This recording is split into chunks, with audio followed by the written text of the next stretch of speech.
નમસ્કાર, કેમ છો? સારું છે। ટીએસપીએચ આખું એ આપણું છે। વેલકમ બેક मेरे प्यारे बच्चों। My self professor Parimal Patel, faculty of chemistry at TSPH Digital Guru. And today's lecture, we are going to discuss a very important concept which I am sure you would not like to miss out because organic chemistry का सबसे highest weightage chapter है आपका aldehyde ketone and carboxylic acid. बहुत ही प्यारे प्यारे question जेडबल mains जनवरी attempt में जो पूछे गए थे वो हम डिस्कस करने वाले हैं। अंत तक जरूर बने रहिएगा क्योंकि फ्रीक्वेंटली आस्क्ड टॉपिक के ऊपर मैं चर्चा करने वाला हूं और साथ में बड़ी ही मजेदार ट्रिक्स एंड टिप्स हम लोग इन बिटवीन डिस्कस करते रहेंगे। और राइट, अगर आप चैनल पे नए हैं तो चैनल को सब्सक्राइब जरूर कर लीजिएगा और share it with your friends who are doing JEE and NEET preparation. So let's go ahead with the very first and a beautiful question. But before I go ahead, let me tell you there were around 13 to 14 questions asked from aldehyde ketone carboxylic acid chapter, which makes the chapter a heavyweight topic because कम से कम 4 shift ऐसे रहे होंगे जहां पर इस chapter से दो दो सवाल आए हैं। तो आप इस चैप्टर को जरूर जरूर जरूर सॉल्व और प्रैक्टिस करके जाइएगा। I am sure today's discussion is going to help you for betterment of your next JEE attempt. So let's go ahead. Here we go for the very first question. All right, so क्या है सवाल? A organic compound P with the molecular formula C6H12O3। All right, हमें यहाँ पर molecular formula दे रखा है C6H12O3 और कह रहे कि this gives a positive iodoform test. Iodoform test a very important test. Distinguishing test में ऑर्गेनिक के जितने भी डिस्टिंग्विशिंग टेस्ट है iodoform is a very very important. ध्यान रहे students, alcohol with the OH group on a second carbon atom, secondary alcohol with OH group on second carbon atom and methyl ketones, ये test positive देते हैं जिनके पास CH3C double bond हो, methyl keto group होता है या जो secondary alcohol होते हैं with the OH on second carbon, वो आयोडोफॉर्म टेस्ट पॉजिटिव देते हैं। ठीक है, तो सवाल कह रहा है कि this gives a positive iodoform test but negative Tollen reagent test. Negative Tollen test का मतलब क्या है कि वहां पर अल्डिहाइड ग्रुप प्रेजेंट नहीं है। Aldehydes give positive Tollen reagent test. Alright, तो यहां पर हमें कहा गया है कि ये टोलन टेस्ट तो नहीं दे रहा है। आगे कह रहे हैं when the P is treated with a dilute acid it produces Q। मतलब अगर हमने कंपाउंड P का हाइड्रोलिसिस किया, राइट, कंपाउंड P का हाइड्रोलिसिस किया तो हमें मिल रहा है कंपाउंड Q। एंड कह रहे compound Q gives positive Tollen test and also the iodoform. तो P के बारे में क्या बोला है? आयोडोफॉर्म टेस्ट दे रहा है, टोलन टेस्ट नहीं दे रहा है। हाइड्रोलिसिस करने के बाद आयोडोफॉर्म भी दे रहा है, टोलन भी दे रहा है। ठीक है, so here we need to identify, here we need to identify कि यहां पर इन चारों कंपाउंड में ऐसा कौन है जो पहले से आयोडोफॉर्म दे सकता है। ऑफ कोर्स, तो जिसके पास में मिथाइल कीटो ग्रुप होगा। तो लेट्स चेक, क्या हमारे पहले कंपाउंड में मिथाइल कीटो ग्रुप है? बिल्कुल है। क्या सेकेंड कंपाउंड में मिथाइल कीटो ग्रुप है? वहां पर भी बिल्कुल है। थर्ड वाले में मिथाइल कीटो है? वहां पर भी है। क्या फोर्थ वाले में मिथाइल कीटो ग्रुप है? नहीं है। मतलब फोर्थ वाला आयोडोफॉर्म टेस्ट दे ही नहीं सकता। ठीक है, सो इसका मतलब हमारे ये तीन ऑप्शन है, इसमें से हमें समझना होगा कि कौन सा कंपाउंड हमें फाइनल आंसर तक ले जाएगा। तो क्या करना है कंपाउंड पी का? उन्होंने बोला है भाई कंपाउंड पी का आप हाइड्रोलिसिस करो। ऑब्वियस सी बात है, इसमें से कोई भी जो है टोलन रिएजेंट टेस्ट तो नहीं दे रहा है। ठीक है, कहीं भी अल्डिहाइड ग्रुप तो नहीं है। चौथे वाले में अल्डिहाइड ग्रुप है तो वो तो टोलन देगा। हमें क्या कहा है? वो टोलन नहीं देना चाहिए। सो फोर्थ ऑप्शन रूल आउट हो गया। अब तीन ऑप्शन बचे। अब इनमें ये सोचो कि किसका हाइड्रोलिसिस करने पर क्या मिलेगा। प्यारे बच्चों, क्या आपको यहां पर जो दिख रहा है ये एसिटल दिख रहा है? एक ही कार्बन पे दो दो ईथर ग्रुप, O CH3 मतलब जब एक कार्बन पे दो दो ईथर होते हैं उसे कहते हैं एसिटल। एसिटल यानी कि जेमिनल ईथर्स, एक कार्बन पे दो दो ईथर, उसको आप कहते हो एसिटल। एसिटल का अगर आप हाइड्रोलिसिस करोगे so that will become a keto group. प्यारे बच्चों, कीटो में अल्कोहल ग्रुप डालने पर एसिटल मिलता है। अगर एसिटल को हाइड्रोलाइज कर दिया तो वापस से आपको अल्कोहल और कीटो ग्रुप मिल जाता है। सो लेट अस सी, मैं पहला वाला कंपाउंड यहां पर लेता हूं, पहला वाला कंपाउंड यहां पर लेता हूं और समझते हैं कि इसका हाइड्रोलिसिस एग्जैक्टली कैसे करना है। तो let's check CH3, C double bond O, C, OCH3, OCH3 and CH3। अब जब इसका हाइड्रोलिसिस करोगे तो बच्चों OCH3 जो है वो हाइड्रोलाइज होके क्या हो गया, OH हो गया। यहां पर भी OCH3 है तो वो भी OH हो गया। आई am sure you no this. Hydrolysis of ether आप करोगे तो वो आपको यहां पर अल्कोहल ग्रुप दे रहा है। अब एक ही कार्बन पे दो दो OH स्टेबल होते नहीं है तो क्या करोगे, HHO H2O। सो यहां पर जो OH और ये H है ये उड़ी उड़ी जाए, ये उड़ जाएगा और यहां पर आपको क्या मिल गया, कीटो ग्रुप मिल गया। अब मुझे बताओ क्या ये टोलन देगा, टोलन कैसे देगा सर, ये तो कीटो ग्रुप है। क्या ये टोलन देगा, नहीं देगा। आयोडोफॉर्म अभी भी दे रहा है लेकिन ये टोलन टेस्ट दे रहा नहीं है। चलिए, तो ये पहला वाला आंसर नहीं हो सकता है। Let's check for the second. अभी सेकंड वाले के अंदर क्लियर दिखाई दे रहा है कि OCH3 इधर है और दूसरा OCH3 यहां पर है। जब आप इसका हाइड्रोलिसिस करोगे तो ऑफ कोर्स जहां पर OCH3 है वहां पर OH हो जाएगा। अब यहां तो OH अलग अलग कार्बन पे है तो इसमें तो अपने को डिहाइड्रेशन होकर के अल्डिहाइड ग्रुप मिलने वाला नहीं है। तो even this can not be the answer. अब थर्ड वाले को चेक करते हैं। थर्ड वाले में क्या बोला है अपने को, देखिए थर्ड वाले में बोला है CH OCH3 मतलब सीधा सीधा दिखाई दे रहा है कि यहां पर एसिटल ग्रुप जो है वो टर्मिनल पे है।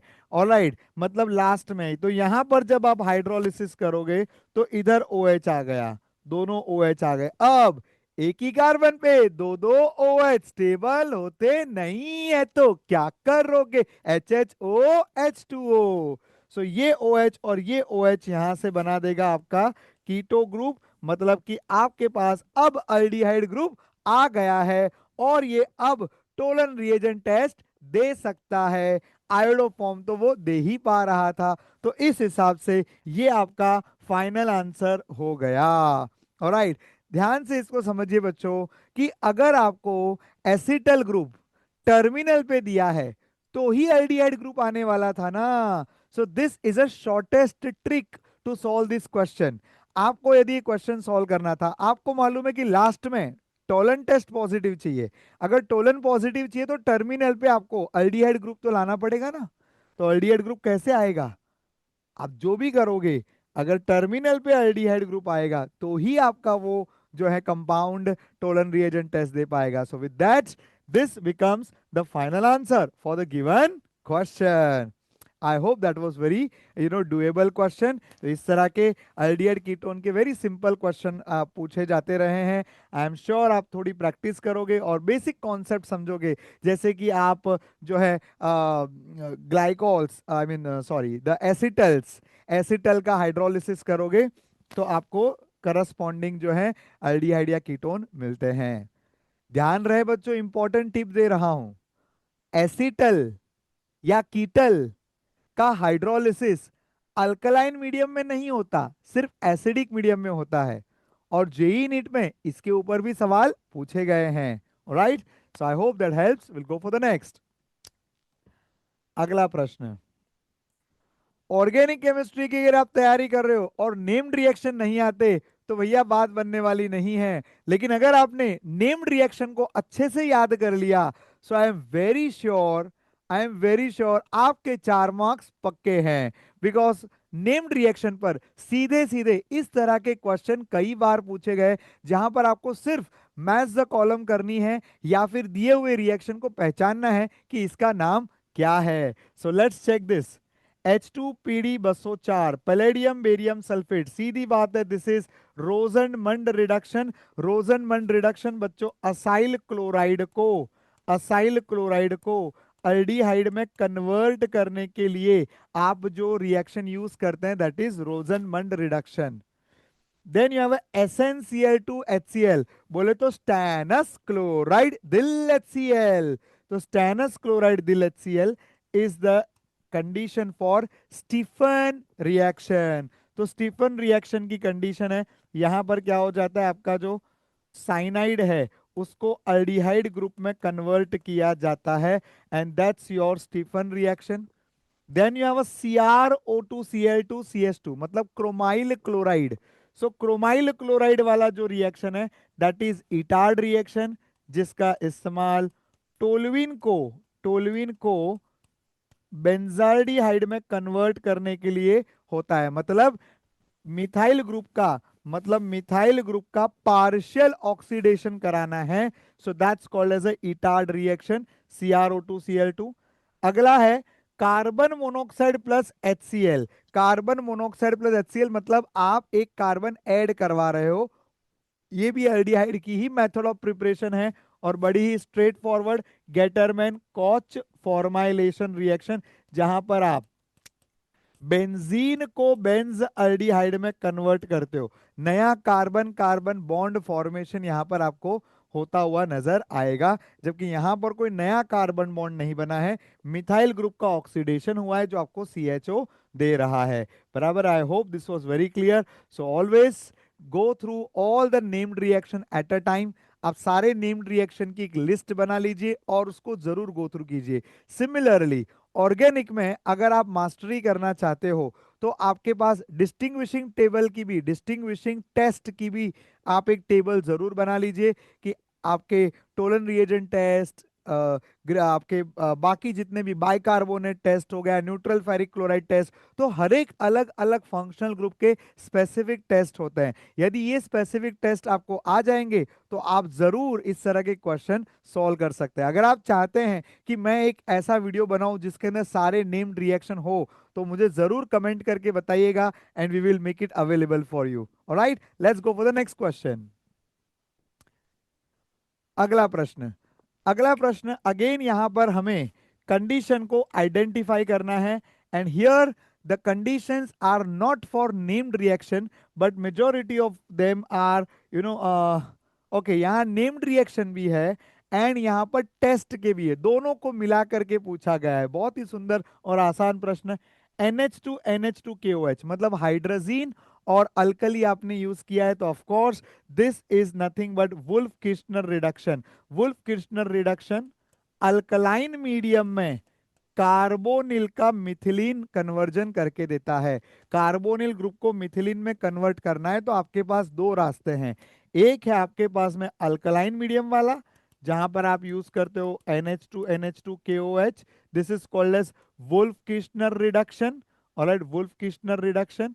एंड सिमिलरली आप कार्बोनिल को मिथिलीन में कन्वर्ट करने के लिए स्ट्रॉन्गली एसिडिक मीडियम भी यूज कर सकते हैं। स्ट्रॉन्गली एसिडिक मीडियम वाला जो रिएजेंट है वो है zinc amalgam concentrated HCl। Zinc amalgam concentrated HCl। So ये जो है ये आपका करवाता है Clemmensen reduction, this is the Clemmensen reduction.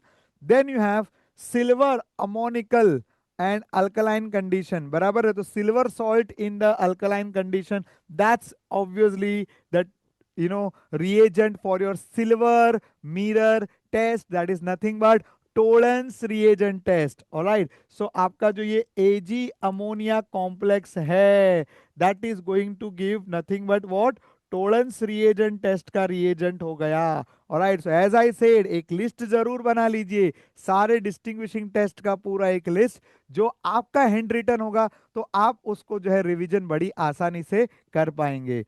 Then you have aqueous copper sulphate, sodium potassium tartrate, copper sulphate आ गया, एंड साथ में है Rochelle salt that is sodium potassium tartrate. This is the condition for Fehling solution. Alright, so Fehling solution, तो जो आपका copper sulfate that matches with the failing solution. So I hope even this was a pretty simple, direct, straightforward question from aldehyde, ketone and carboxylic acid.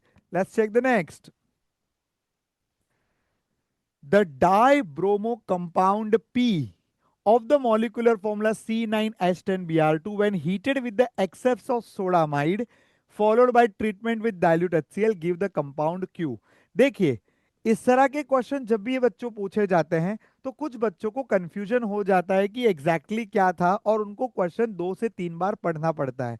यदि आपको भी question 2 से 3 बार पढ़ना पड़ता है तो मैं आपको एक शॉर्ट ट्रिक बताता हूं, और वो शॉर्ट ट्रिक है राइट डाउन. क्या लिखना है सर? आप शॉर्ट में लिखते जाइए कि आपको कंपाउंड पी दिया है, पी के अंदर हमने क्या डाला, सोडामाइड डाला, NaNH2 डाला, इससे मुझे क्यू मिला है, फिर क्यू को हमने क्या डाला है. जैसे पढ़ते जा रहे हो वैसे लिखते जाओ. So then it will make it very easy for you to understand, और आपको बार बार क्वेश्चन पढ़ना नहीं पड़ेगा.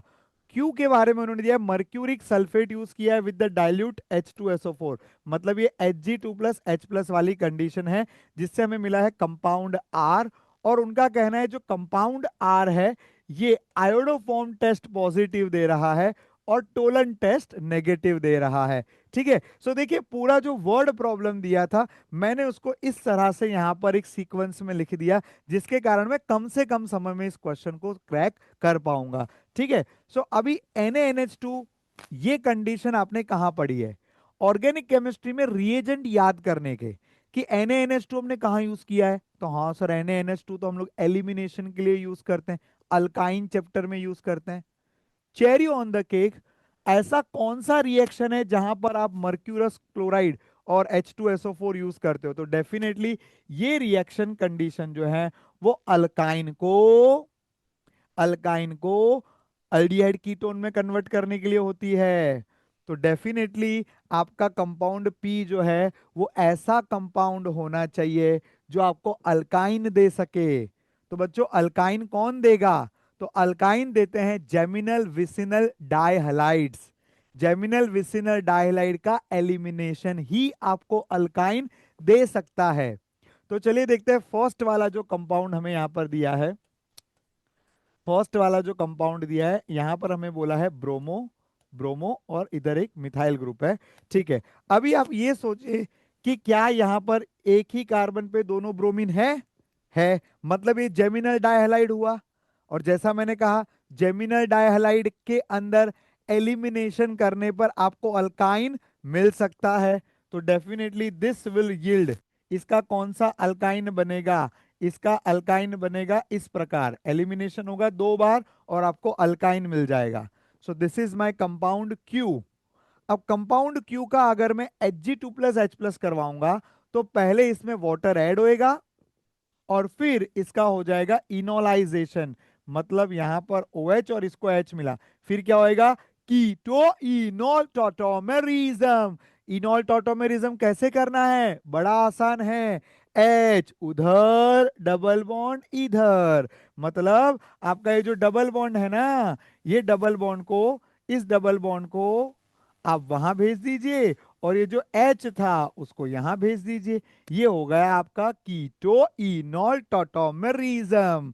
ऑलराइट, सो ये कीटो इनोल टॉटोमेरिज्म से हमें जो कंपाउंड मिला है, चेक, क्या ये टोलन टेस्ट दे सकता है?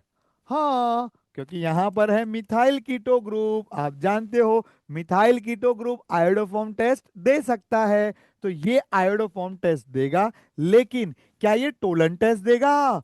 बिल्कुल नहीं. क्यों टोलन टेस्ट नहीं देगा? क्योंकि टोलन टेस्ट वो देते हैं जहां अल्डिहाइड ग्रुप हो, यहां तो अल्डिहाइड ग्रुप है ही नहीं. तो डेफिनेटली ये जो कंपाउंड है यहां पर आपका आंसर ये बिल्कुल सही जा रहा है. So very very simple, very very simple. अब यहां देखो जो सेकेंड वाला कंपाउंड दिया है, क्या यह जेमिनल विसिनल डाइहलाइड है?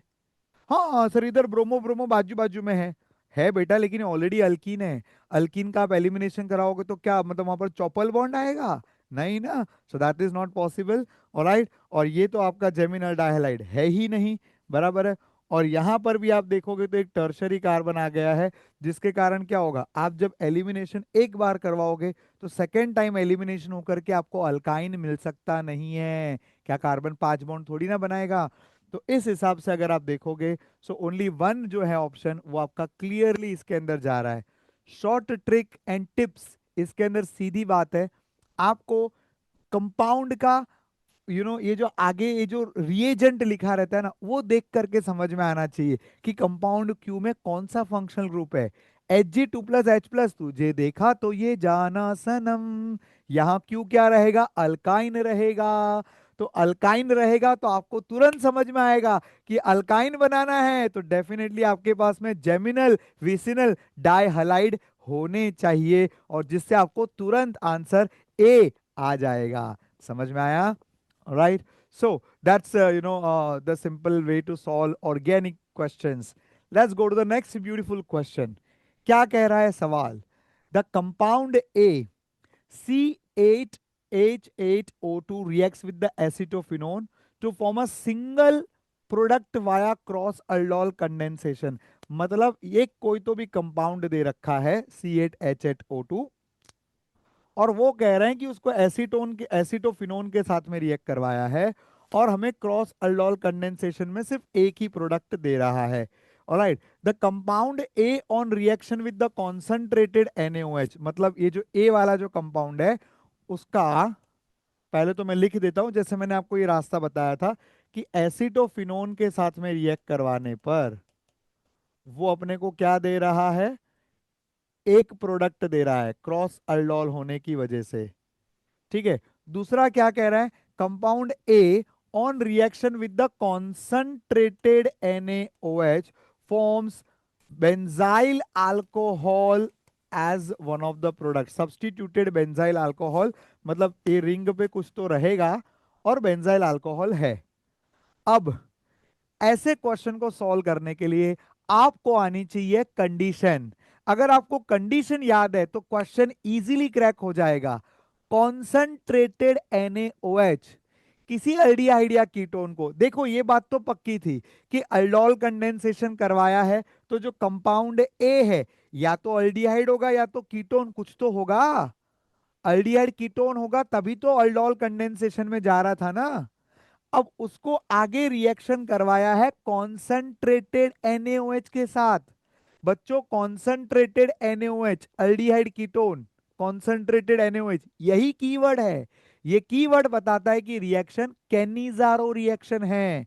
अगर कैनिजारो रिएक्शन होगा तो उसमें प्रोडक्ट क्या बनेगा, आपका जो एक अल्कोहल ग्रुप बन जाता है और एक कार्बोक्सिलिक एसिड बनता है। प्यारे बच्चों, क्या बेंजाइल अल्कोहल प्राप्त करने के लिए बेंज अल्डिहाइड का होना अनिवार्य है क्या? अरे कैसे नहीं है, अरे बेंजाल्डिहाइड होगा तभी तो कैनिजारो होगा ना। उसके बिना कैनिजारो कैसे करोगे गिवन कंडीशन के हिसाब से? तो कैनिजारो के लिए बेंजाल्डिहाइड होना अनिवार्य था। मतलब कंपाउंड ए के अंदर बेंजाल्डिहाइड ग्रुप है। बेंजाल्डिहाइड वाले दो ऑप्शन है, मतलब ये दोनों ऑप्शन टाटा बाय बाय, गया खत्म फिनिश, बराबर है।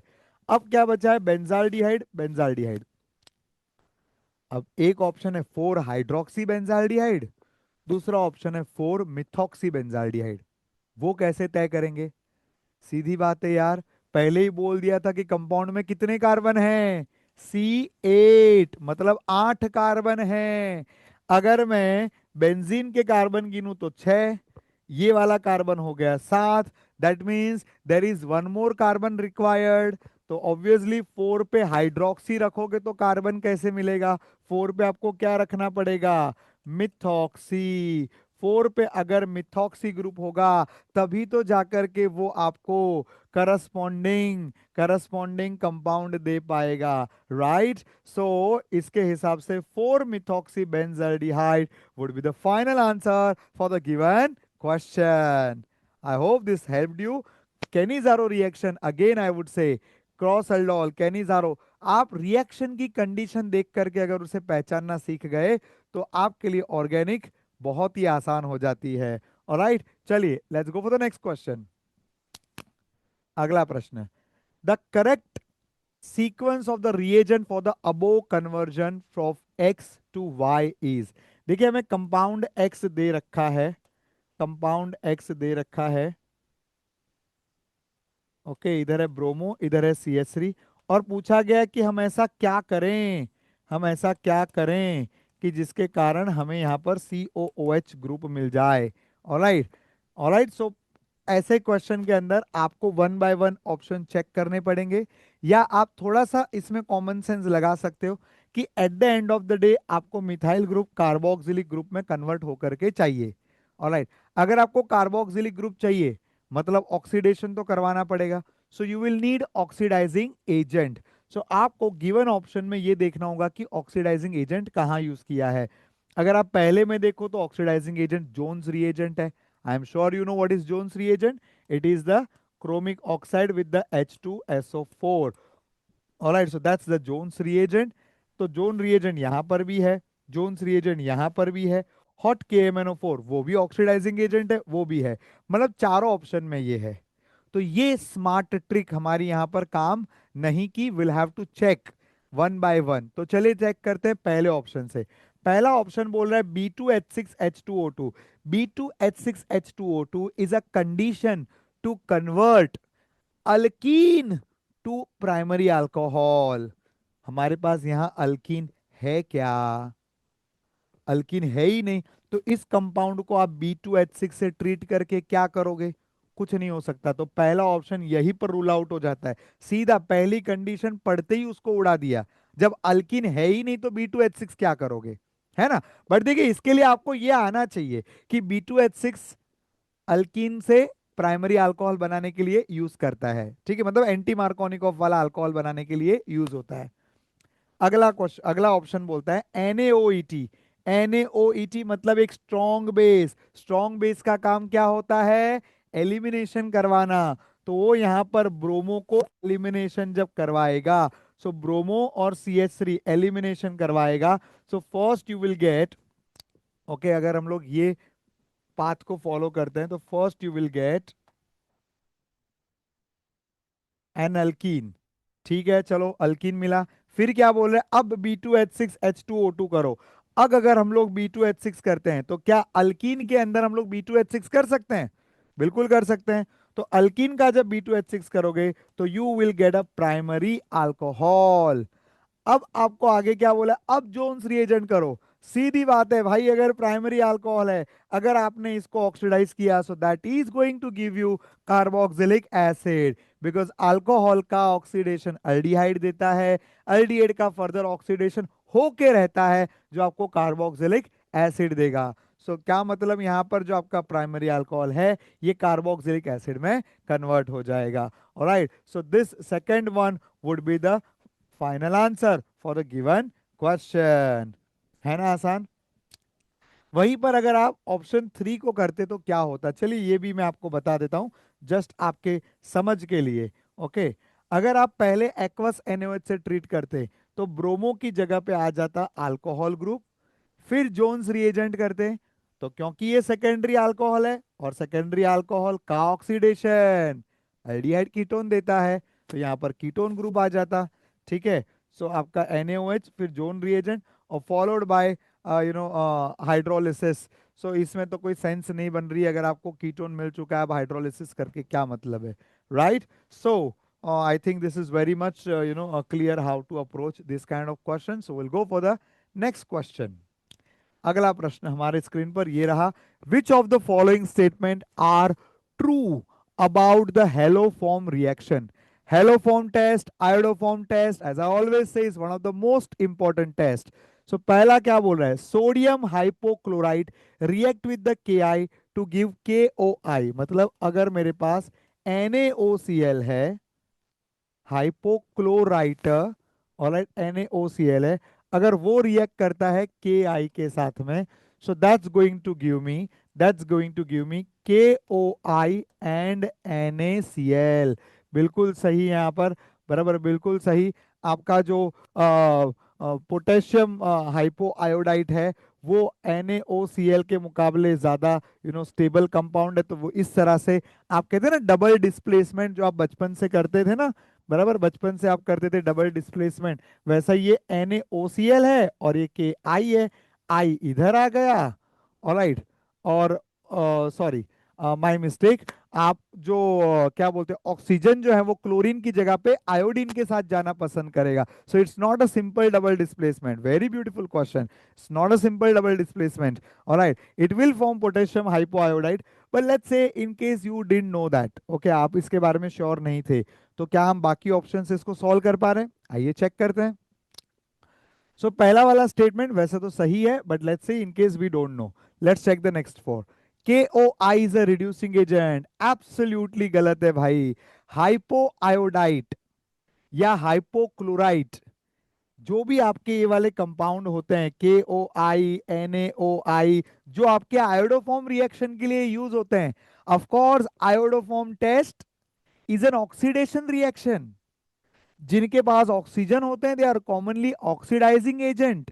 सो KOI is not a reducing agent. ये तो आप फॉर श्योर जो बेसिक केमिस्ट्री समझता है वो ये जरूर समझ पाएगा कि पोटेशियम हाइपोआयोडाइड, हाइपोक्लोराइट, ये एक ऑक्सीडाइजिंग एजेंट होते हैं। सो स्टेटमेंट बी जो है, इनका ये कहना है कि रिड्यूसिंग एजेंट है, ये बिल्कुल गलत है, बिल्कुल गलत है। क्योंकि हमें ट्रू स्टेटमेंट ढूंढने थे, ट्रू स्टेटमेंट ढूंढने थे, तो आपका ऑप्शन 3 और ऑप्शन 2 रूल आउट हो गया। ऑलराइट, तो अब हमें ACE के बारे में सोचना है। देखिए, मैंने आपसे कहा था कि अगर आप बी वाला स्टेटमेंट भी चेक कर लिए और ए के बारे में श्योर नहीं भी थे, ए के बारे में श्योर नहीं भी थे, तो भी आपको भी यहां से आंसर मिल गया कि भाई ए तो सही स्टेटमेंट है, क्योंकि अब आपके पास दो ही ऑप्शन बचे हैं। है ना? है ना आसान? प्रोसेस ऑफ एलिमिनेशन से भी इस तरह के क्वेश्चन सॉल्व हो जाते हैं। और इनफैक्ट सी वाला जो मैंने अब तक रीड नहीं किया है, मैंने अब तक रीड नहीं किया है, क्या मुझे उस पर टाइम इन्वेस्ट करना चाहिए? बिल्कुल नहीं। आप बी स्टेटमेंट को लेकर के अगर अल्ट्रा कॉन्फिडेंट हो कि KOI, NaOI these are oxidising agents, बराबर है, सो डेफिनेटली आप आगे बढ़ सकते थे, सी वाला ऑप्शन पढ़ने की जरूरत नहीं थी, आप डायरेक्टली ई को रीड कर सकते थे। इनफैक्ट डी भी आपको पढ़ने की जरूरत नहीं है, and that is how you save time. बराबर है। हम अक्सर सोचते हैं कि कैसे हम लोग इतने लंबे लंबे 5 स्टेटमेंट क्वेश्चन को जेई के अंदर कैसे आसानी से सॉल्व किया जाता है, ऐसे ही तो हम इसको इजीली क्रैक कर सकते हैं। बस आपको कॉन्फिडेंस होना चाहिए कि आपने जो ये यहाँ पर जिसको आपने रॉन्ग किया वो परफेक्टली रॉन्ग है। और that is clear, then definitely हम आगे। सर लेकिन उसी में कॉन्फिडेंस नहीं आता है। तो बेसिक्स अगर आपके स्ट्रांग है तो आप अपने आप पर विश्वास रखिए, अगर मन में है विश्वास, पूरा है विश्वास, तब होंगे कामयाब। ऑलराइट, सो नेक्स्ट चेक करते हैं ई वाला statement, methanoic acid will give positive iodoform test. सवाल ही नहीं है। मिथेनोइक एसिड मतलब क्या है? HCOOH। भाई कौन से एंगल से ये आपका जो है आयोडोफॉर्म टेस्ट देगा? अरे मिथेनोइक छोड़ो, इथेनोइक होता तो भी नहीं देता। सर इधर तो मिथाइल कीटो ग्रुप है। नहीं नहीं नहीं नहीं नहीं, this is not methyl keto group, this is not a methyl keto group. Okay, वो वाला जो ग्रुप हमने अभी भी देखा वो कोई मिथाइल कीटो ग्रुप बिल्कुल भी नहीं है। ठीक है, ये CH3CO, ये कार्बोक्सिल ग्रुप है, it's not a keto group. बराबर, it's not a keto group. So carboxylic acid positive iodoform test देते, यार ये तो एकदम ही गलत बात है। मतलब स्टेटमेंट ई जो है वो एब्सोल्युटली एब्सर्ड है, तो वो भी यहां पर चला गया। तो यहां पर सिर्फ और सिर्फ ए बच रहा है जो आपका फाइनल आंसर हो सकता है। लेट मी ऑल्सो चेक, फिर भी मैं आपके लिए सी और डी ऑप्शन चेक कर लेता हूं। हालांकि टाइम बचाना है आपको तो जरूरत नहीं है, कॉन्फिडेंटली आगे बढ़ना चाहिए, पर मैं आपके लिए उसको जरूर एक बार सॉल्व करके बता देता हूं। Let's see option C, alpha beta unsaturated methyl ketone, CH3, CH double bond CH, C double bond CH3 will give iodoform reaction. हाँ तो क्या प्रॉब्लम है भाई? इसके पास मिथाइल कीटो ग्रुप है क्या? है। अगर जिसके पास मिथाइल कीटो ग्रुप होता है वो आयोडोफॉर्म टेस्ट देते हैं, तो डेफिनेटली आयोडोफॉर्म टेस्ट ये यहाँ पर दे सकते हैं। सो आयोडोफॉर्म टेस्ट यहाँ पर पॉजिटिव आया। नेक्स्ट, डी स्टेटमेंट बोल रहा है isopropyl alcohol will not give iodoform test. तो CH3, CH O H C H three. Alright, क्या यहाँ पर C H three C H O H मतलब सेकंड पर ओ एच वाला C H three C O H है क्या secondary alcohol? Definitely है। तो टू पे ऑल रहते हैं वो लोग, आयोडोफॉर्म टेस्ट पॉजिटिव देते हैं, and hence iodoform test D वाला जो ऑप्शन है वो भी बिल्कुल बिल्कुल 101% सही बैठ रहा है, एंड हेंस ये आपका जो सॉरी 101% गलत बैठ रहा है। वो नो बोल रहा है ना, विल नॉट गिव, कैसे नॉट गिव भाई, देना ही चाहिए उसको तो, राइट। सो इस तरह से आप इस क्वेश्चन को with in time frame solve करना, ये ज्यादा महत्वपूर्ण है बच्चों। आपके पास में 5 स्टेटमेंट, आप खुश हो गए, हाँ ये मेरा हो गया हो गया हो गया, लेकिन आप समय के साथ अगर उसको कर पाओ तब आप जेई के अंदर जीत हासिल कर सकते हैं। ऑलराइट, तो स्पीड जरूर बनाए रखें। तो with that let us check with the next question. अगला प्रश्न हमें कह रहा है, consider the following two reactions A and B. पहला रिएक्शन है फिनॉल, फिनॉल को ट्रीट किया है सोडियम के साथ में, कहना है कि कोई तो मेन प्रोडक्ट बनेगा, साथ में कोई गैस एक्स बनेगा, बराबर है। और ऑब्वियस सी बात है, आपको ये रिएक्शन मालूम है, phenols are acidic in nature and acid react with metal to form salt and hydrogen। कक्षा 10वीं से आप ये पढ़ रहे हैं कि कोई भी मेटल मतलब कोई भी रिएक्टिव मेटल अगर एसिड से रिएक्ट करता है, सॉरी एसिड थोड़ी है, अरे phenols are acidic in nature, कैसे नहीं है, phenols are acidic in nature बच्चों। फिनॉल्स सोडियम मेटल से भी रिएक्ट करते हैं, सोडियम हाइड्रोक्साइड से भी रिएक्ट करते हैं, वो केवल सोडियम बाइकार्बोनेट से रिएक्ट नहीं करते हैं, बट बाकी वो लोग रिएक्शन कर सकते हैं। ऑलराइट, सो इनफैक्ट मैं आपको यहाँ पर एक एक महत्वपूर्ण बात बता देता हूँ। These are the three common acids, बराबर। अगर बात यहाँ पर सोडियम की है, सोडियम हाइड्रोक्साइड की है, और सोडियम बाइकार्बोनेट की है, ठीक है। तो ये टेबल भी जो है वो आपके लिए काफी यूजफुल टेबल हो जाता है, बराबर। इसको जरूर अच्छे से आप समझ लीजिए।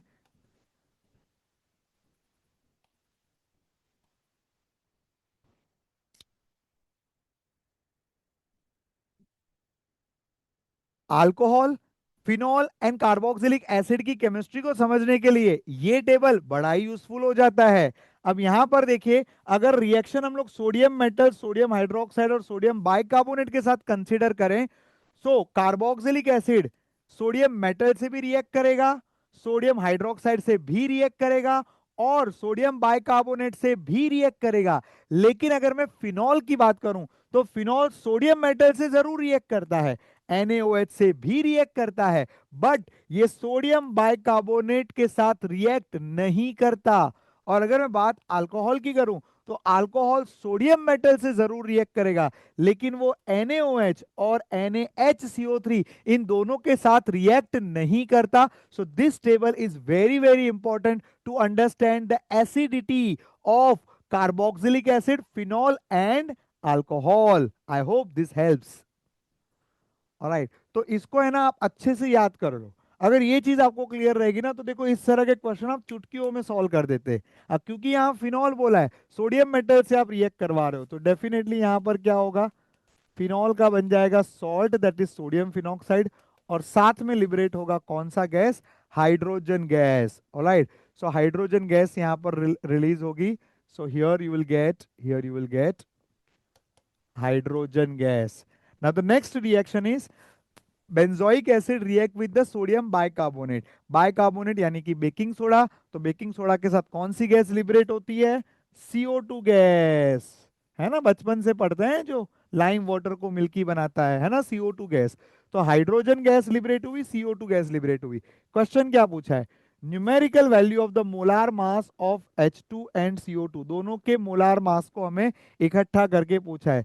सीधी बात है, हाइड्रोजन का मोलार मास है 2, और अगर मैं कार्बन डाइऑक्साइड के मोलार मास की बात करूं, so that is carbon dioxide का molar mass is 44, and hence the total will be 46 would be the final answer for the given question. है ना आसान? ऑलराइट, चलिए let's check the next one. A student is given one compound from the following compound that gives a positive Tolan reagent test. All right, अभी अगर मैं Tollens reagent test की बात करूं, बराबर है, टोलेंस रिएजेंट टेस्ट की बात करूं, तो I am sure Tollens reagent test, जिसको आप और क्या कहते हो, जिसको आप कहते हो silver mirror test. Alright, Tollens reagent test, silver mirror test. और अगर इसके रिएजेंट की बात करूं तो ये होता है आपका अमोनिकल सिल्वर नाइट्रेट, बराबर, अमोनिकल सिल्वर नाइट्रेट। और ये टेस्ट कौन देते हैं, तो बोला अल्डिहाइड ये टेस्ट पॉजिटिव देते हैं, बराबर। अल्डिहाइड जो होते हैं, all aldehyde give the positive test, even the aromatic aldehyde also gives positive Tollen reagent test.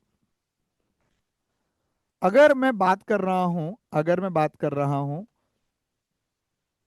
ऐसे कंपाउंड के बारे में जहां पर एक कार्बन पे अल्कोहल जुड़ा है और एक कार्बन पे ईथर जुड़ा हुआ है, बराबर है, तो प्रश्न आता है कि क्या ये टोलन रिएजेंट टेस्ट देता है कि नहीं। Let me ask you once again, Tollen reagent test is given by aldehyde that everyone knows, कि सिल्वर मिरर टेस्ट यानी कि अमोनिकल सिल्वर नाइट्रेट, और अगर आप अल्डिहाइड को रिएक्ट करवाते हो तो वो सिल्वर मिरर फॉर्मेशन देता है, यानी कि पॉजिटिव टोलन रिएजेंट टेस्ट देता है। लेकिन क्या आप ये जानते हो कि अल्डिहाइड के अलावा कोई और भी है जो टोलन रिएजेंट टेस्ट पॉजिटिव देता है, और वो कौन है, वो है आपके हेमी एसिटल्स। हेमी एसिटल का मतलब होता है एक कार्बन पे ईथर जुड़ा हो और उसी कार्बन पे अल्कोहल जुड़ा हो। बच्चों, हेमी एसिटल ये भी तो अल्डिहाइड कीटोन से ही बनते हैं, और अल्डिहाइड्स के जो हेमी एसिटल फॉर्म होते हैं वो आपको definitely positive Tollen reagent test दे सकते हैं। I hope you remember this and it helps. अब अगर हम यहां पर बात करें, अगर आपको ये याद रह गया, ये समझ में आ गया, तो let us apply this knowledge here. Okay, पहला वाला जो कंपाउंड दिया हुआ है, इसमें एक ही कार्बन पे ये ईथर भी जुड़ा है और उसी कार्बन पे ये दूसरा ईथर भी जुड़ा है। मतलब ये तो एक ही कार्बन पे दो दो ईथर है, मतलब ये एसिटल फॉर्म है। Acetal form Tollen reagent test नहीं दे सकता। बी वाला कंपाउंड तो भलता ही है, उसमें तो इधर ईथर है और नीचे ईथर है, ये चलेगा, ये ऑब्वियसली नहीं चलेगा। अगर आप कंपाउंड सी की बात करें तो कंपाउंड सी मिल गया, हमको कंपाउंड मिल गया। ऑलराइट, सो इस तरह से आपको जो है यहाँ पर definitely Tollen reagent test positive मिल जाता है। Alright, so this C would be the correct answer for the given question. बराबर है ना आसान। सो एक क्वेश्चन थोड़ा सा ट्रिकी था। नॉर्मली बच्चे सोचते हैं अल्डिहाइड होना चाहिए कोई तो ऑप्शन में, लेकिन यहाँ अल्डिहाइड कोई भी आपको डायरेक्टली नजर नहीं आ रहा है, and that was a trick in this question. बराबर, चलिए देखते हैं अगला प्रश्न। अगला प्रश्न है, cross aldol condensation between two different aldehydes will always produce four product. बात तो सही है, अगर मेरे पास में दो अलग अलग अल्डिहाइड है, अल्डिहाइड ए और अल्डिहाइड बी, तो लेट मी टेल यू, आपको चार क्रॉस अल्डोल प्रोडक्ट मिलते हैं, बराबर, जिसमें ए और ए आपस में रिएक्ट करने से एक प्रोडक्ट बनता है, बी और बी आपस में रिएक्ट करने से एक प्रोडक्ट बनता है। अब वेरी इंपॉर्टेंट, ए ने अपना अल्फा बी को दिया, इससे एक प्रोडक्ट बनता है, और बी ने अपना अल्फा ए को दिया, इससे अलग प्रोडक्ट बनता है। तो जो क्रॉस अल्डोल कंडेंसेशन जानते हैं उनको मालूम है कि एक अल्डिहाइड को अपना अल्फा एच गवा करके दूसरे के ऊपर अटैक करना होता है, राइट। तो इसमें ए बी के ऊपर अटैक करेगा कि बी ए के ऊपर अटैक करेगा, बोला दोनों पॉसिबिलिटी है और दोनों के प्रोडक्ट अलग बनते हैं। तो इस हिसाब से यहां पर क्रॉस अल्डोल कंडेंसेशन के अंदर चार पॉसिबल प्रोडक्ट बन सकते हैं, बट ये जरूरी नहीं है कि वो ऑलवेज बने। क्वेश्चन में यहां पर बड़ा ही ये लोग ने ट्रैप यूज किया है। ट्रैप क्या है कि ऑलवेज गिव्स फोर प्रोडक्ट। अब ये ऑलवेज क्यों जरूरी नहीं है, मान लीजिए अगर आपके ए और बी के अंदर कोई एक ऐसा अल्डिहाइड है जिसके पास में अल्फा हाइड्रोजन एटम नहीं है, अगर अल्फा एच इसके पास में नहीं है, तो मुझे बताइए क्या बी जो है वो ए को हाइड्रोजन दे सकता है क्या, नहीं दे सकता है। क्या बी और बी आपस में क्रॉस अल्डोल कोई भी प्रोडक्ट बना सकते हैं क्या? नहीं बना सकते। मतलब कि यहां पर स्टेटमेंट वन जो है वो आपका इनकरेक्ट हो जाता है। राइट। अगर मैं बात करूं स्टेटमेंट टू के बारे में, तो क्या कह रहा है statement two? When the semicarbazide react with the mixture of benzaldehyde and acetophenone under the optimum pH, it forms a condensation product of acetophenone only. Acetophenone only. This is wrong. जैसा कि हम लोग सब जानते हैं कि semi carbazide जो है that reacts with the aldehyde also and ketone also, वो तो दोनों से रिएक्ट कर सकते हैं। अब वो दोनों से रिएक्ट करेंगे तो फिर यहां तो ऐसा गलत उन्होंने कहा कि ओनली लिख दिया, तो स्टेटमेंट टू भी आपका इनकरेक्ट है and hence both statement one and two are false. So this cannot form four product always. All right, so I hope this is very clear and this was easy question, but खाली बस वो always कई बार बच्चे भूल जाते हैं जिसके कारण वो स्टेटमेंट वन को ट्रू कर देते हैं। आई होप आपने अपनी शिफ्ट में ये गलती ना की हो। राइट, चलिए let's go for the next. अगला प्रश्न, the unsaturated ether on acidic hydrolysis produces a carbonyl compound as shown below.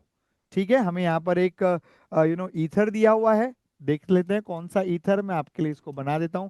CH3CH double bond CH O, CH double bond CH2, मतलब एक बाजू है विनाइल ग्रुप, एक बाजू है अलाइल ग्रुप, बराबर है। और इनका कहना है कि यदि आप इसका हाइड्रोलिसिस करते हैं तो आपको क्या मिलेगा? तो उन्होंने अपने को बोला है कि आपको मिलेगा CH3CH2 CH डबल बॉन्ड हो, मतलब कि एक अल्डिहाइड मिलेगा, और वो वाला जो है उसका भी आपको अल्डिहाइड मिलेगा। ठीक है, फिर फर्दर क्या बोला? हाँ तो ये मिल रहा है, ठीक है मिल रहा है, तो करना क्या है? लेकिन आगे कह रहे हैं, based on this predict the solution reagent that will help to distinguish between P and Q obtained in the following reaction. मतलब हमें यहाँ पर एक और रिएक्शन दे रखा है जहां पर हमें एक अलग वाला एक और ईथर दिया है। आई hope you understand, this is ether. Alright, एक और ईथर दिया है और उस ईथर का सेम एसिड कैटालाइज हाइड्रेट आपको हाइड्रोलिसिस करना है, उससे कंपाउंड पी और क्यू मिलेंगे और आपको पी और क्यू में डिस्टिंग्विश करने के लिए बताना है ना? तो देखिए, इसको सॉल्व करने के लिए मैं अगर दोनों मैं आपको पूरा सॉल्व करके भी बताता हूं और एक बेसिक चीज भी मैं आपको यहां पर बता देता हूं। ठीक है, एकदम क्लियर कट। ठीक है, देखिए यहां पर ये तो क्लियर है कि आप यदि इसको तोड़ोगे, क्योंकि उन्होंने पहले ही प्रीमाइस क्लियर कर दिया है कि अगर आप ईथर को हाइड्रोलाइज कर रहे हो तो यहाँ पर देखो आपको ये अल्डिहाइड मिला है और यहाँ पर दूसरा वाला भी आपको एक अल्डिहाइड मिला है। ठीक है, अब यहाँ पर अगर आप तोड़ोगे तो एक अल्डिहाइड मिलने वाला है, एक कीटोन मिलने वाला है। ठीक है, क्या फेलिंग सोल्यूशन अल्डिहाइड कीटोन में डिस्टिंग्विश करता है? कर सकता है। Sodium bicarbonate solution, aldehyde ketone दोनों ही सोडियम बाइसल्फाइड से रिएक्ट करते हैं। Sorry, it is not sodium bicarbonate, sodium bisulphide. Aldehyde और कीटोन दोनों ही सोडियम बाइसल्फाइड से रिएक्ट करते हैं। ऑलराइट, तो दोनों ही रिएक्ट करने वाला है, तो ये तो किसी भी सूरत हाल में डिस्टिंग्विशिंग टेस्ट में यूज नहीं हो सकता है। Lucas reagent test is useful to distinguish primary secondary tertiary alcohols. Now you already knew कि यहां अल्कोहल तो प्रोडक्ट नहीं बन रहा है, ये तो क्लियर है ना कि उन्होंने बोला एल्डिहाइड ही बनने वाला है। सॉरी, तो आपने सोच लिया ना कि एक अल्डिहाइड एक कीटोन है, मेरे को तो देख के नहीं समझा कि अल्डिहाइड कीटोन है।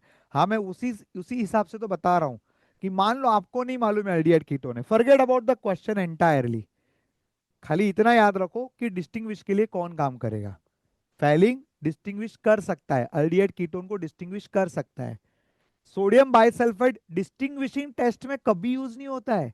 इट इज जस्ट कि वो अल्डिहाइड और कीटोन दोनों ही सोडियम बाइसल्फाइड से रिएक्ट कर सकते हैं, ऐसा होता है। Same is applicable for 2,4-DNP also. 2,4-DNP, dinitrophenyl hydrazine, aldehyde और कीटोन दोनों ही ये रिएक्शन में जाते हैं, hence that can also be not used to distinguish between aldehydes और कीटोन्स। सो इस हिसाब से आपका फेलिंग सोल्यूशन एक ही पॉसिबल आंसर है। बट फिर भी मैं आपको यहाँ पर हाइड्रोलिसिस की जो प्रोसेस इन्होंने दी है, इसको मैं एक बार आपको समझाना चाहूंगा। और बड़ी ही आसान प्रोसेस है, इसको आप ध्यानपूर्वक सुनेंगे तो आपको जरूर समझ में आएगा। ऑलराइट, बराबर। प्रोसेस को मैं थोड़ा डिटेल में एक्सप्लेन कर देता हूँ, हाउ इज इट। ओके, तो चलिए, C H double bond C H, O C H double bond C H two, ये हमारे पास शुरुआत में था। जब आप इसको हाइड्रोलाइज करोगे बच्चों, तो कहने से यहाँ पर ऐसा अल्कोहल और ये अल्कोहल बनेगा, बराबर है ना। क्योंकि ईथर्स को जब आप तोड़ोगे तो आपको क्या मिलता है, अल्कोहल मिलता है, बराबर है। लेकिन ये अल्कोहल है या विनाइल अल्कोहल है? सर ये तो विनाइल अल्कोहल है, मतलब OH is attached to the carbon which is doubly bonded. जब जब OH डबली बॉन्डेड कार्बन को जुड़ा हो तो याद रखो यहां पर होने वाला है कीटो इनोल टॉटोमेरिज्म। सर वो क्या होता है? बहुत सिंपल, एच उधर, डबल बॉन्ड इधर, मतलब एच को उधर ले लीजिए, डबल बॉन्ड को इधर ले लीजिए। सो यू गेट एच उधर, डबल बॉन्ड इधर, एंड आपको ये मिल गया aldehyde. This is how you get this aldehyde. Okay, now similarly आप इस तरफ देखो, इस तरफ देखोगे, यहां पर तोड़ोगे तो यहां पर भी आपके पास में है डबल बॉन्ड और OH, मतलब विनाइल अल्कोहल। तो वंस अगेन यहां पर हम क्या करेंगे, यहां पर भी वही करेंगे, H उधर, डबल बॉन्ड, H उधर, डबल बॉन्ड इधर, which makes it an aldehyde. Okay, समझ में आया ना इन्होंने प्रोडक्ट कैसे दिए थे। अब सेम चीज यहां पर अप्लाई करो, यहां पर ये नॉलेज, यहां पर चेंज उन्होंने क्या किया, यहां पर एक और कार्बन एक्स्ट्रा डाल दिया है। ठीक है, अब आप कहोगे कि सर अगर ये कार्बन डाल दिया तब तो फिर ये कीटोन बन जाएगा। सोचो, आप जब इसको तोड़ोगे, आप जब इसको तोड़ोगे, ओके, तो यहां पर होगा CH3, यहां पर है H, बराबर है। जब इसको आपने तोड़ा, बराबर है, सॉरी यहां पर डबल बॉन्ड दिया है ना, हाँ ऐसे दे रखा है, ठीक है। अब जब आप इसको तोड़ोगे, है ना, जब इसको आप तोड़ोगे तो आपको क्या मिलेगा, ये O ऐसे जुड़ा था, इसको जब तोड़ोगे तो यहाँ अल्कोहल आएगा, बराबर। अब ये अल्कोहल मिला, यहाँ डबल बॉन्ड है, अल्कोहल डबल बॉन्ड बाजू बाजू में, तो क्या करोगे, कीटो इनोल टॉटोमेरिज्म, H उधर, डबल बॉन्ड इधर, एंड हेंस यू गेट एक कीटोन। मतलब यहां पर आपको एक कीटोन मिला है, एक अल्डिहाइड मिला है। बच्चों एक कीटोन एक अल्डिहाइड है तो उसका डिस्टिंग्विश कौन कर सकता है? Fehling solution. Fehling solution can help us to distinguish between aldehyde and ketone. But ऐसे क्वेश्चन जो दिखते लेंदी है उसको स्किप नहीं करना चाहिए। आपको सोचना चाहिए कि अगर आपका प्रोडक्ट अल्डिहाइड कीटोन हुआ तो फेलिंग डिस्टिंग्विश करेगा, बाकी कोई डिस्टिंग्विश में यूज नहीं होता है, राइट। तो इस हिसाब से रिस्क वर्दी क्वेश्चन है, इसके ऊपर जरूर रिस्क लिया जा सकता है। और इस तरह के ऑप्शन से जो क्रैक हो जाए वैसे क्वेश्चन आपको जरूर अटेम्प्ट करने चाहिए। Let's go to the next question. अगला सवाल क्या कह रहा है, given below are the two statement for the following reaction sequence. हमें कंपाउंड एक्स दे रखा है, कंपाउंड एक्स का फॉर्मूला है C3H6Cl2, बराबर है। उसको हमने ट्रीट किया है एक्सेस NaNH2 के साथ में, जिससे कंपाउंड Y मिला है, ठीक है। और Y को उन्होंने फर्दर रिएक्ट करवाया है दिल H2SO4 Hg2 प्लस। कंडीशन को पहचानो, सिल्वर यहां पर आपको मर्क्यूरिक क्लोराइड, अगर मर्क्यूरिक सॉल्ट है, sulphuric acid, sulphuric mercuric, sulphuric mercuric, मतलब आपका जो कंपाउंड Y है वो कंपलसरी अल्क आइन होना चाहिए, तो ही आपको जो है आप ये कंडीशन यूज करना अलाउड है। और कोई रिएक्शन में है ही नहीं कि आपने ये कंडीशन यूज किया हो, right. So mercuric sulphuric, that means you have to use alkyne, so compound Y must be an alkyne. Okay, not only that, आप यहां पर देखिए red hot iron tube, red hot iron tube कौन सा reaction है? तुरंत चमकना चाहिए sir, ये तो अल्काइन को बेंजीन बनाने वाला रिएक्शन है। बिल्कुल सही पकड़े, ऑलराइट। सो अब यहां पर अपने को समझना पड़ेगा कि कंपाउंड एक्स कौन है, वाई कौन है, जेड और क्यू कौन है, ठीक है। तो देखिए सीधी बात है, अगर तीन कंपाउंड वाला कोई तो यहां पर अपने को डाई हलाइड दिया हुआ है, ऑलराइट, तीन कार्बन ले लेते हैं और अपने को कितने क्लोरीन डालने हैं इसके अंदर, दो क्लोरीन डालने। अब ये दो क्लोरीन जो है वो जेमिनल भी हो सकते थे, विसिनल भी हो सकते थे, बराबर है। अब जेमिनल हो चाहे विसिनल हो, जो भी हो, आपको NaNH2 एक्सेस में यूज करने पर क्या मिलने वाला है? अल्काइन मिलने वाला है। बोले तो कौन सा मिलेगा? प्रोपाइन। ओके, सो आपका compound Y essentially becomes propyne. देखिए, वो भी नहीं समझता तो इतना सोचना है आपको, भाई तीन कार्बन है। अब तीन कार्बन के अंदर जब आपने उसको NaNH2 से ट्रीट किया है, तीन कार्बन को आपने NaNH2 से ट्रीट किया है, तो जो अल्काइन मिलेगा वो तीन कार्बन का ही तो रहेगा ना। और तीन कार्बन का कौन सा अल्काइन होता है? 50 अल्काइन तो नहीं है, एक ही है। कौन सा अल्काइन है? दैट इज ऑब्वियसली प्रोपाइन, बराबर है। अब प्रोपाइन को आप Hg2+ वाली कंडीशन दोगे तो वो बन जाएगा एक कीटोन, दैट इज प्रोपेनोन। और साथ में अगर इसको आपने रेड हॉट आयरन ट्यूब में पास किया, so that is going to form mesitylene, CH3 hydrocarbon की ये रिएक्शन अगर आपको ना पता हो तो इसको जरूर आप गो थ्रू कीजिएगा। हाइड्रोकार्बन चैप्टर में ये बहुत अच्छे से आता है कि अल्काइन को अगर आप रेड हॉट आयरन ट्यूब से पास करोगे तो that will form a benzene ring. Alright, so here you have a compound Z will give yellow precipitate. बच्चों, कंपाउंड Z कौन है? ये रहा मेरा कंपाउंड Z, ये रहा मेरा कंपाउंड Q, और ये रहा मेरा compound Y। Okay, so compound Z will give yellow precipitate with NaOI, OI, OI. Once again iodoform test. आप देख रहे हैं आयोडोफॉर्म कितना रिपीटेडली पूछा गया है। Alright, so compound Z will give yellow precipitate with NaOI, and definitely मतलब ये आपका स्टेटमेंट बिल्कुल सही हो जाता है। स्टेटमेंट टू क्या बोल रहा है? Compound Q has two different types of hydrogen atom, aromatic is to aliphatic, the ratio is 1:3। चलिए चेक करते हैं ये कंपाउंड जो है क्या इसमें एलो एलिफेटिक एंड एरोमेटिक दोनों हाइड्रोकार्बन से दोनों हाइड्रोजन है? बिल्कुल है।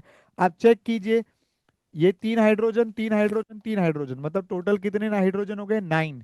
ये 9 हाइड्रोजन एलिफेटिक हाइड्रोजन है। जो हाइड्रोजन बेंजीन रिंग को जुड़े हैं वो एरोमेटिक हाइड्रोजन है। तो चलिए चेक करते हैं, एक दो तीन, तो तीन हाइड्रोजन ऐसे हैं जो एरोमेटिक रिंग को जुड़े हुए हैं।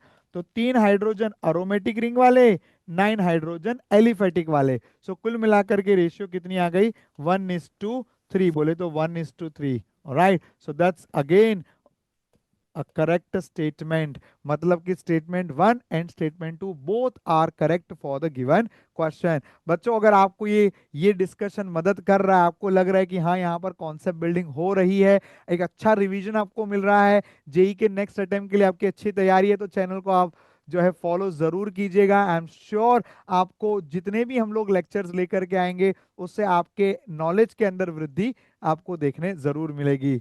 और एंड इसको शेयर भी जरूर कीजिएगा। चेक करते हैं next and the last question. Grignard reagent RMgBr reacts with the water and forms the gas Q। मतलब देखिए, मैंने पहले भी कहा था इस तरह के क्वेश्चन जब आते हैं तो इसको आपको क्या करना है? एक सीक्वेंस बना लेनी है। कंपाउंड आपके पास में P है जिसका फॉर्मूला है RMgBr, इसको ट्रीट किया है आपने वाटर से जिससे मिला है आपको गैस Q। क्यू गैस जो है उसका उन्होंने कहा है कि 1.4 DM³ ऑक्यूपाई कर रहा है on reaction with the dry ice and dry ether followed by H3O plus is forms compound Z।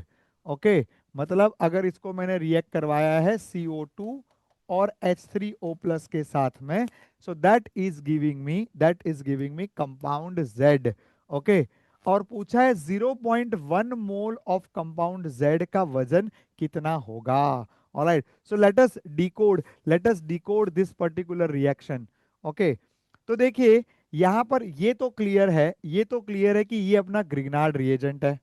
Alright, ये अपना ग्रिग्नार्ड रिएजेंट है। अच्छा, इसके अंदर एक छोटा सा हमने ये एरर किया, ये Q को ट्रीट नहीं किया है, Q को ट्रीट नहीं किया है। ऑलराइट, कंपाउंड P को ही हमने CO2H3O प्लस से ट्रीट किया है, and that is forming the compound Z। Okay, 0.1 मोल का अपने को वजन ढूंढना है। कंपाउंड Z जो मिला है उसके 0.1 मोल का वजन ढूंढना है। सो ये चार्ट जो है इस तरह से दिया हुआ है। ठीक है। अब सीधी बात है कि Grignard plus dry ice is going to give you what, carboxylic acid. Grignard plus formaldehyde primary alcohol, grignard plus aldehyde secondary alcohol, grignard plus ketone tertiary alcohol, grignard plus cyanide ketone, grignard plus dry ice carboxylic acid. So यहाँ पर आपको carboxylic acid मिलेगा, that is R C double bond O O H, बराबर आपको carboxylic acid मिलेगा। अब इसके 0.1 मोल का वजन चाहिए, बट बेटा हमको तो आर ग्रुप कौन सा है वही नहीं मालूम, तो आर ग्रुप पता चले तभी तो हम बता सकते हैं ना। ऑलराइट, अभी अपने को क्या बोला है कि 1 gram of compound Q occupies 1.4 DM cube. यहीं से अपने को कुछ ना कुछ हिंट मिलने वाली है। 1 ग्राम का वजन, 1 ग्राम का वजन 1.4 डीएम क्यूब है। प्यारे बच्चों ये बताइए मुझे कि एसटीपी पे, स्टैंडर्ड टेम्परेचर प्रेशर पे, स्टैंडर्ड टेम्परेचर प्रेशर पे what gram of compound will way 22.4 DM cube. Sir 22.4 क्यों लिया? ऑब्वियसली 1 मोल का मास निकालने के लिए वही तो जानना पड़ेगा ना। सर आप 1 मोल का मास क्यों निकाल रहे हो? तो उसी से समझ में आएगा ये गैस कौन सा है। रिएक्शन तो हमें मालूम है कि R M G B R, when it react with the water, वो H प्लस को ले लेगा and that's going to form the gas R H. But ये गैस आर एच है कौन सा, हमें वही नहीं पता, तो हम वो पता करने की कोशिश कर रहे हैं। ऑलराइट, सो ये क्रॉस मल्टीप्लीकेशन अपन करते हैं, बराबर। तो x की वैल्यू क्या आ जाएगी, इसको प्रिसाइसली 22.7 लेना चाहिए, बट ठीक है अपन थोड़ा सा अप्रोक्सीमेशन देख लेते हैं। ये 1.4 यहाँ पर आया, पॉइंट निकाल दीजिए, 224/14, तो ये हो जाएगा 14 वन जार, फिर बचा 8 और 4 16। ऑलराइट, तो इसका मास आ रहा है 16, मतलब 22.4 अगर वो होता, देखिए 1.4 का मास 1 ग्राम है, तो 22.4 डीएम क्यूब का मास कितना होगा, बोला 16 ग्राम। अब आप ये सोचिए कि कौन सा ऐसा अल्केन है जिसका मास 16 ग्राम होता है, which alkane? Obviously the smallest alkane, that is methane. Methane का मोलार मास इज 16। सो ये कंपाउंड क्या है, मीथेन है, ये कंफर्म हो गया। अगर ये मीथेन है, एक कार्बन है, तो ऑब्वियसली आपके पास में जो यहाँ पर कंपाउंड पी है वहां पर भी एक ही कार्बन होना चाहिए, तो आपका कंपाउंड पी यहाँ पर कंफर्म हो गया कि दिस इज मिथाइल मैग्नीशियम, क्योंकि यहाँ मिथाइल है तभी तो आपको मीथेन मिला ना, बराबर है। सो हमने ये डेटा से कंक्लूड किया कि इधर कार्बन कितने हैं। Now if this is methyl, then the carbon dioxide के साथ जुड़ने पर, कार्बन डाइऑक्साइड के साथ में जुड़ने पर this is going to form ethanoic acid, बराबर है। अब इथेनोइक एसिड का मास कितना होता है, इथेनोइक एसिड का मास होता है 60 ग्राम पर मोल, 1 मोल का मास 60 ग्राम होता है। प्रश्न है 0.1 मोल का मास कितना रहेगा, so that has to be 6 gram. So I hope you understood this, and I hope the discussion of these question was very very helpful, and this was a very very interesting for all of you.